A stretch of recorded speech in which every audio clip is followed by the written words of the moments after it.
Et alors, un truc qui m'avait horrifié, moi, quand j'étais jeune, je suis allée à Los Angeles. Mais tu l'es. Oui, oui. Et alors, encore plus. Et à Los Angeles, et ils tournaient justement la série MASH. Pas le film, que j'avais vu, que j'avais adoré. Donc j'ai été sur le plateau de MASH. Pour aller plus vite, ils faisaient toutes les sorties de tente. Encore. Toutes les entrées de tente. Tous les coups de fil. Ils faisaient pas les scènes. Il y avait des journées entières consacrées. Et alors, il y avait une script qui leur disait non, mais là, tu fais. Parce que là, bon, les types, ils perdaient le mental. Alors, ils disaient là, tu te souviens, tu viens de perdre ta mère. Alors là, tu sortais de tente. Après, là, tu te souviens, machin est blessé. Alors, ils rentraient dans la tente. T'avais ton col comme ça, t'avais ton col comme si t'avais aucune chaussette. Bien sûr. C'est comme ça que Je sais pas si c'est c'est un pas peu comme ça, lourd c'est un peu à comme regarder ça. ça, je me dis, ils jouent comment les pauvres. Mais moi, malheureusement, c'est comme ça qu'on fait. Malheureusement, j'ai regardé avec la BBC, c'est exactement la même chose qu'on m'a fait faire. Ici, là, à Paris, à Lyon, je fais une série en ce moment qui s'appelle Shérif, qui s'est finie hier. C'est comme ça. Je viens de tourner. Je tourne Voilà, la BBC, c'est ils ont groupé tous les décors. Je dois rentrer chez moi, je dois sortir de chez moi 100 fois. Et 100 fois, ils me disent à chaque fois, alors là, il était là, ta mère, et là, ton frère. Et on change de chemise et on comprend.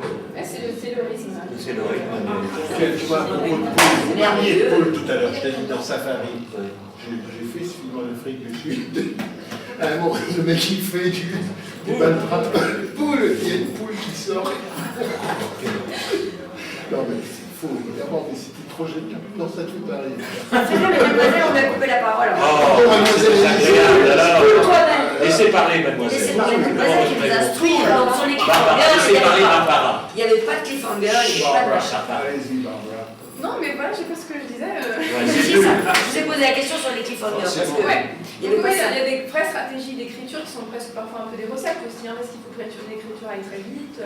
Donc il y a des chartes très précises qui permettent de reproduire des épisodes quasiment identiques. On retrouve vraiment des espèces de conducteurs assez récurrents, même très récurrents, qui font qu'un épisode se découpe dans une Non ensemble de seulement ça, séquences. si je peux me permettre, moi qui tourne avec les Américains, ce qui est épouvantable, on ne se rend même pas compte, c'est qu'ils ont un scénario de base. Voilà. Qui font avec les blacks, qui font avec les jaunes, qui font avec les juifs, qui font avec les new-yorkais, qui font avec les californiens. C'est toujours la même histoire. Et ils changent les personnages et les rapports entre les Pour personnages. vendre à l'étranger, tu veux dire? Pour vendre aux États-Unis. Donc ils font un autre feuilleton qui s'appelle, mais quand vous lisez l'histoire de base, c'est la même chose qu'ils ont déjà tourné l'année d'avant avec les Juifs, l'année d'avant avec les Indiens, l'année d'encore d'avant avec les Blacks, etc. Ah non, Mais c'est pas sur une chaîne spécialisée, ça? Non, non, c'est que il l'enveloppe autrement, si tu veux. Mais alors, par exemple, celui à destination des Noirs. voilà, Il ne fait que dans la Caroline du Sud. pour les Juifs, il y a Il y a une chaîne de. Alors la mama, elle est la grosse mama. Mais c'est à destination de qui, ça? Il y a beaucoup de chaînes à abonnement. D'abonnement et surtout plus produit par les blacks. Parce que comme ils font des sondages, ils savent que tel machin va être plus, s'adresse plus aux gens des grandes villes, plus à la campagne, Mais plus, c'est très bien. etc. Donc c'est le même scénar, ils sont bien de fort. C'est glauque, alors. Et vous avez ces chartes. On a beaucoup de mal à les trouver vraiment parce que les producteurs les cachent. Bien sûr, C'est la recette de cuisine. Donc. Oui, c'est une recette. Mais en regardant les épisodes sur la durée, moi c'est vrai que je fais un travail sur Grey's Anatomy, mais on peut le faire sur n'importe quelle grande série américaine. On les retrouve. le carcan. Oui, mais on retrouve la même histoire en gros. Ça, c'est un carton découpage, parfaitement enfin. américain. Vous voulez dire, si on faisait médecin de nuit aujourd'hui, qu'est-ce qui se passerait Et ben, alors? on fait la même chose. Vous feriez une grille avec un timing et puis vous remplirez les trous pour chaque épisode. En gros, hein. C'est ça. Et là, c'est pareil. Là, si on tournait maintenant, on mélangerait tous les épisodes. On ne ferait pas un épisode, 6 minutes par jour pour finir un épisode. Là, pour gagner du fric, on dirait combien il y a sur les 12 épisodes, il y en a combien qui se passent dans le café, il y a combien de scènes dans le café, on tournerait toutes les scènes du café, les 12 épisodes. Pas mal de séries médicales se passent dans un lieu, l'hôpital, qui donc du coup aussi réduit l'activité du médecin à un décor un peu unique, etc. Alors que dans Médecin de nuit, il y avait vraiment cette idée aussi d'un parcours, les trajets dans la ville, etc. Donc ça permettait quand même un regard sur la société qui était forcément plus ancré, on va dire, dans une forme de réalité que quand on est dans cette espèce de huis clos que représente l'hôpital, qui peut être un microcosme social, tout ce que vous voulez, mais qui n'est quand même pas dans une réalité urbaine qui forcément transparaît davantage dans le scénario de Médecin de nuit. Donc ça, oui, je pense que c'était quand même tout à fait précurseur.